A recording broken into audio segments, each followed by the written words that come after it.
থমথমে ধুলিয়ানের পরিস্থিতি, চলছে বিএসএফ জওয়ানদের রুট মার্চ। শহরের বিভিন্ন জায়গায় টহল দিচ্ছেন জওয়ানরা। সেই ছবি তুলে ধরেছেন আমাদের প্রতিনিধি সুকান্ত মুখোপাধ্যায়।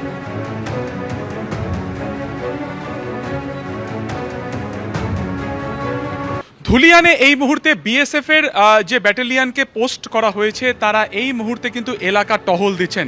গতকাল অর্থাৎ শুক্রবার দুপুরবেলাতে এই বিস্তীর্ণ অঞ্চল বা জায়গা জুড়ে সেখানে কিন্তু একাধিক সরকারি অফিসে ভাঙচুর করা হয়, সাধারণ মানুষের দোকানে ভাঙচুর করা হয়, সেখানে অগ্নিসংযোগ করা হয়।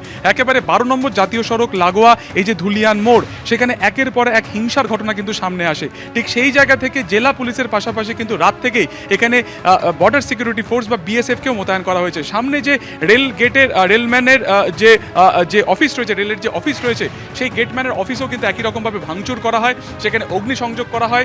এই যে গেট তা উপড়ে ফেলা হয়, পরবর্তীকালে নতুন করে সেই গেট ইনস্টল করা হয়েছে। এবং দেখা যাচ্ছে যে ধুলিয়ান শহরের ভেতরে বিভিন্ন জায়গাতে কিন্তু বিএসএফ এর তরফে এই মুহূর্তে তাদেরকে ডিপ্লয়মেন্ট করা হয়েছে। তারা বিভিন্ন জায়গাতে ঘুরে দেখছেন এবং সমস্ত জায়গা যতদূর চোখ যায় সেখানে কিন্তু দোকানপাট আজকে কার্যত বন্ধ। এবং সেখানে এক জায়গাতে যখনই কোনো লোকজন তার যা স্থানীয় বাসিন্দারা জড়ো হচ্ছেন তাদেরকে কিন্তু সরিয়ে দেওয়া হচ্ছে বিএসএফ এর তরফে বা তাদেরকে হটিয়ে দেওয়া হচ্ছে। অর্থাৎ তাদের ফোকাস একটাই জায়গাতে আছে যে গতকালকে যে ঘটনা ঘটেছে তার পুনরাবৃত্তি যাতে না হয় সেই চেষ্টাই তারা কিন্তু করছেন। এবং এলাকার বিভিন্ন জায়গাতে তারা কিন্তু এই মুহূর্তে রুট মার্চ করছেন। ক্যামেরায় অতনু কুণ্ডুর সঙ্গে সুকান্ত মুখোপাধ্যায়, এবিপি আনন্দ, ধুলিয়ান। সুতি থেকে শুরু করে শামশেরগঞ্জ, ধুলিয়ান, সকাল থেকে থমথমে পরিস্থিতি। একের পর এক জায়গা যেখানে প্রথমে ভাঙচুর এবং তারপর অগ্নিসংযোগের মতন ঘটনা ঘটে, দফায় দফায় উত্তপ্ত হয়ে ওঠে, অগ্নিগর্ভ হয়ে ওঠে এলাকা। সকাল থেকেও দেখা যায় যে বাইক এবং গাড়ির পোড়া অংশ পড়ে রয়েছে, কোথাও সরকারি বাসে আগুন লাগিয়ে দেওয়া হয়েছে, কোথাও অ্যাম্বুলেন্সে আগুন লাগিয়ে দেওয়া হয়েছে। সকাল থেকে একের পর এক জায়গায় শুধুমাত্র ধ্বংসের চিহ্ন দেখা যাচ্ছে। আজিমগঞ্জের সেই রেল অফিসের ছবি আপনাদের সামনে রেখেছি, যেখানে রেল অফিসের মধ্যে ঢুকে একেবারে ভাঙচুর করা হয়। আগের পর এক জায়গায় শুধুমাত্র ধ্বংসের ছবি।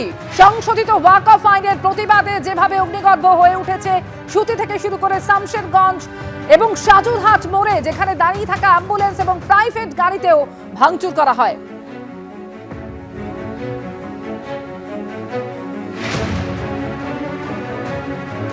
ওয়াকফ অশান্তিতে তপ্ত হয়ে উঠেছে মুর্শিদাবাদ এবং তা নিয়ে রাজ্য পুলিশের তরফ থেকে আজকে সাংবাদিক বৈঠক করা হয়। রাজ্য পুলিশের ডিজি রাজীব কুমার তিনি এই পরিস্থিতি নিয়ন্ত্রণে একেবারে কড়া বার্তা দিয়েছেন এবং স্পষ্ট জানিয়েছেন যে কোনো রকম গুন্ডামি, অশান্তি বরদাস্ত করা হবে না। That is why your role and the role of people is important. Rumors can be very bad.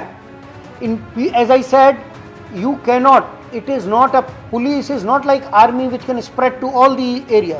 We have to, if people get panic, people লোককে এটা বলে দেওয়া কি তোমার সব কিছু চলে যাচ্ছে, তোমার উপরে অ্যাটাক করে দেওয়া হচ্ছে, ও তো দেখছে না, ও কথা শুনে যদি নিজের হাতে আইন তুলে নিচ্ছে। আমাদেরকে ফার্স্ট রিউমার মঙ্গারিং এটা স্টপ করতে we will have time because people's lives and property is at stake. We have to, and যারা ব্যাড এলিমেন্ট আছে ওটা কাউকে, when I say kauke, we will not leave. Yesterday also we have made lot of arrests. We will not leave anyone. We were not doing randomly. We will selectively sakale photo neoa hoyeche, eta neoa hoyeche, video ache. Will not leave even a single one.